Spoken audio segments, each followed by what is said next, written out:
আমাদের প্রিয় ভাই আব্দুর রহিম ভাই সাবেক সেক্রেটারি, আপনারা যারা বুঝতেছেন আব্দুল সালাম ভাই সাবেক সভাপতি, আরো বুঝতেছেন বন্ধনাথ রুচি সভাপতি শহীদুর রহমান মন্ডল ভাই, আমাদের সর্বধর্ম জামিনের প্রতি করছি আমাদের মুরব্বী বয়োজ্যেষ্ঠ আবু ভাই পুরান ভাই শিরিন কাজুলিনা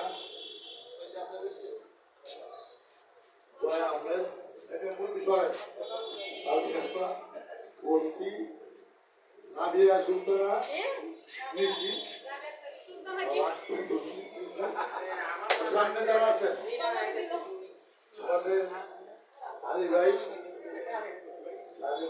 আমাদের খুব আগের ব্যক্তিত্ব খুব নানা ভাই সুবসা জাহাঙ্গীর ভাই, কালাম ভাই, সবুজ ভাই, টিপু ভাই, আরো অনেকেই খায়ের ভাই, এই নামের অনেক বয়স হয়ে গেছে না শিশির ভাই, সাব্বির ভাই সব যারা এখানে আছেন সবাইকে আমার ধন্যবাদ। পাশাপাশি সালাম আসসালামু আলাইকুম। আসলে কি ওই যে এর তো আগে যাই আসলে কমিটি 13 পাল্টাইতে হয়, কারণ একের কলম সব কিছু সত্যি হয় না। 10,000 একের বোঝা মানুষ বলে না, ঠিক সে নাট্য করতেছে এমন।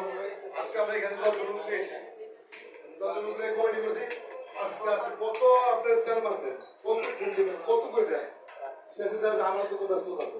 এই কারণে আমি নিজে ওইখান থেকে আমার নতুন আবার একটা লোক পেলে আনি, কিন্তু সাপোর্ট তো হয় একটা সংগঠন তো 1 লাখ টাকা মিনিমাম মঞ্চ করতে পারে। 1 লাখ টাকা যদি একটা মঞ্চ করতে লাগে তাহলে আমার অবস্থা হয়ে যায়। আমি যদি একটু পারি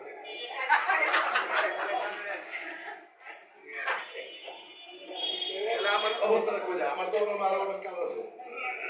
আর এই যে আমি লিখে 16 বছর জীবনের সব শেষ, একেবারে দুটা বানিয়ে দিচ্ছি, পাশাপাশি যারা কাজ একবার এই লিগা এখান থেকে লাস্টে হল ভোগ দিয়েছিলাম, 3টি হল ভোগ ছিলাম, একটা অনুষ্ঠান শেষ করছি। প্রথম করছে আর 2টা বাকি ছিল, সমুদ্র বলছি ভাই আমার জন্য সম্ভব নির্বাচনের সময় গেছে ভাই আপনার যে ভোগ দিতেছেন নির্বাচন কাছে সমস্যা ভাগ পেলে করুন, ধরে নিন খেলা নির্বাচনে দৌড়ে সবাই আগে থাকে না। এই কারণে আমার এই যে এই অবস্থা। আর কমিটি যখন তারা লাগে তখন কমিটি লাগতো, এটা তো আমার রাজনৈতিক সংগঠন না 3 বছর 7 বছর 2 বছর পরে কমিটি ভাঙতে হবে। এটা এসে আমার কাছে অন্য একটা কমিটি, আমার যখন যারা লাগবো তখন তারা আমি নিয়েছি। অর্থাৎ আমরা সাপোর্ট তো পাই না। একটা অনুষ্ঠান করতে গেলে 1 লক্ষ টাকা যদি লাগে তা আমার তো প্রতিদিন দেওয়া সম্ভব না, বা আমার সে দেওয়া সম্ভব না। তবে গত একটা অনুষ্ঠানে কলিকালে মেয়ে করতে গিয়া এটা মনে আমার জীবনের প্রথম চোখে পানি আছে বলে আমার কোনো পানি আনি ওই নাটকটা বানিয়েছিল এবং পদক পানি ওই নাটক আমি 50,000 টাকা পাইছিলাম।